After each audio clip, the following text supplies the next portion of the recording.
Hey, it's your boy. I just recorded a fucking 40-minute video talking about the Mortal Kombat gear. Then I decided that video sucked.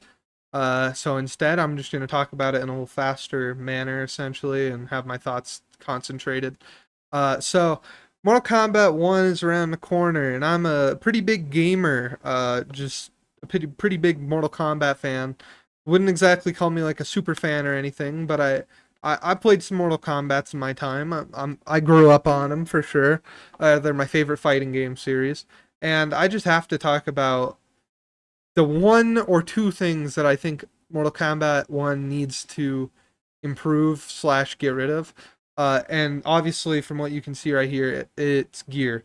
So a lot of people really hate on gear in general. They're like, gear is just a bad idea. You shouldn't do gear.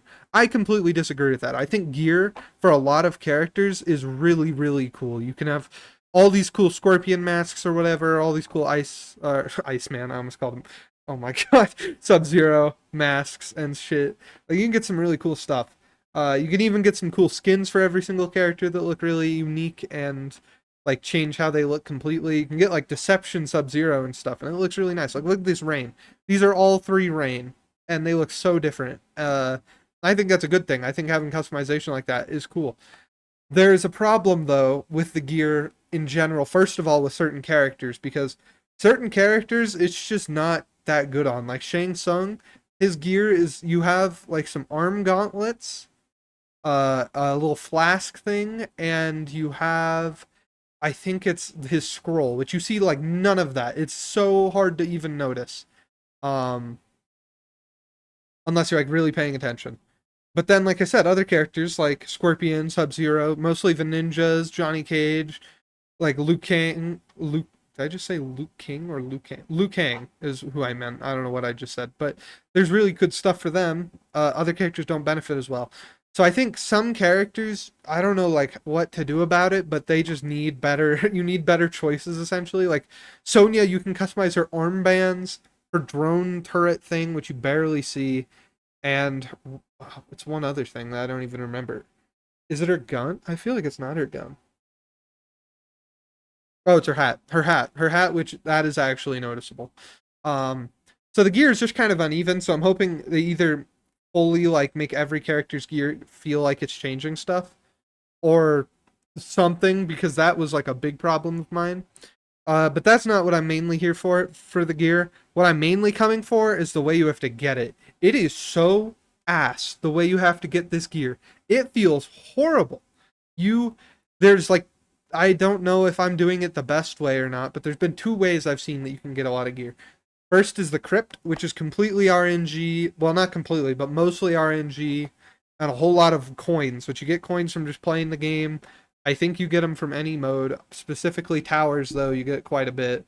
And that is the other way to get this gear, is you play towers. And a lot of this gear you can only get in certain towers, like only co-op towers or whatever.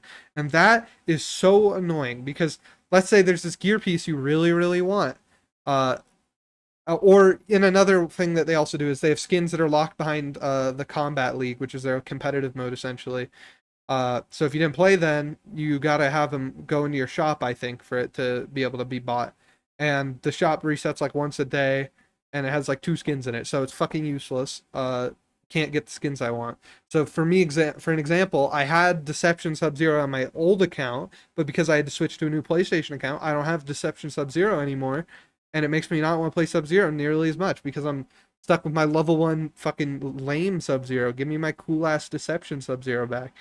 And it's a lot of that. There's a lot of cool skins locked behind the Combat League. Like there's a Mortal Kombat, or there's a Reptile Scorpion skin that looks really good, and that's locked behind the Combat League. There's a bunch of stuff where it's locked behind time trials, essentially, is what it feels like, and that is super frustrating for anybody. Um, Specifically, if you have like a certain part of gear that's hard to get. So the way I've been getting gear, because I've also never played a Mortal Kombat game as the way I am right now. So you see all these characters right here?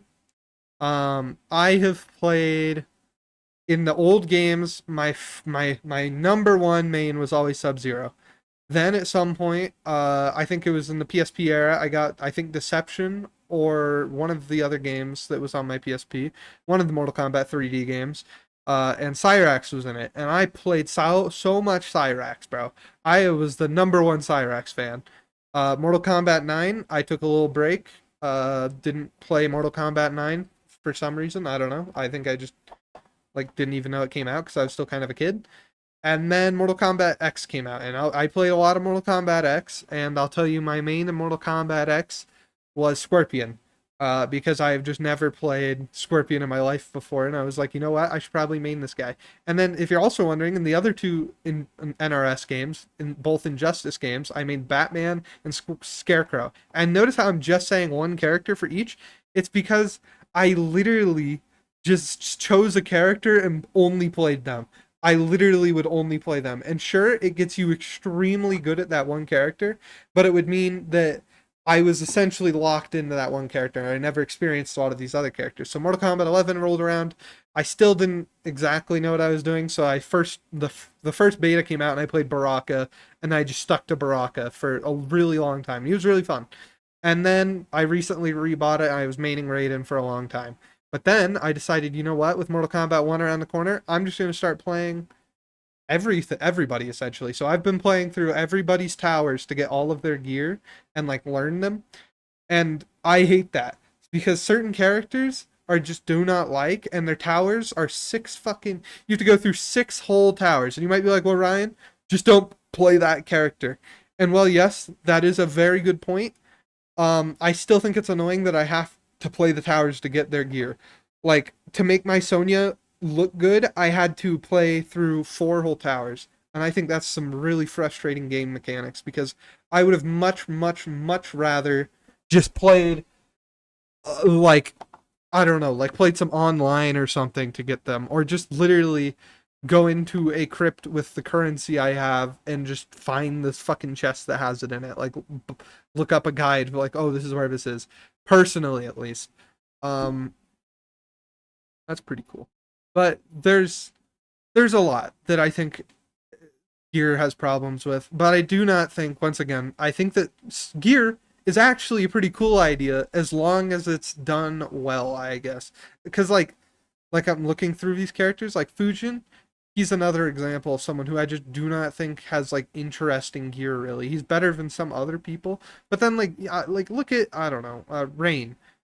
Like, I'm not even a big Rain boy, but you can choose his fucking weapon. I know you can choose his mask, and you can choose something else. I think it's just the masks makes it so much easier because then you can like actually see the customization. There's also all these skins. There's a bunch of stuff essentially. I'm hoping, so the moral of the story is I'm hoping that Mortal Kombat 1 keeps the gear and makes it better overall for everybody, as well as makes it so I don't have to suffer through like 50 million fucking towers. I guess to be fair, it'd probably be a little bit better if I had been doing the towers like since launch, because then I would have, they'd drop like a new DLC character and I'd be like, oh, okay, I can just play this DLC character, and then I wait until the next one and I do it again over and over. But right now I have to play literally all of them. Um, I don't really want to talk about it for too long, like I said, but hopefully that's how it is in Mortal Kombat 11. You also might notice channel videos on the channel are going to get a little lower quality, let's say, overall, the daily uploads, but I'm going to be making some bigger videos more often. I'm not going to be uploading me playing like play walkthroughs or playthroughs of games anymore because it's just not worth it, I don't think. Because I would just rather play it by myself and then make like a long video talking about it after I'm done. But that's enough about me. That's about it. Later.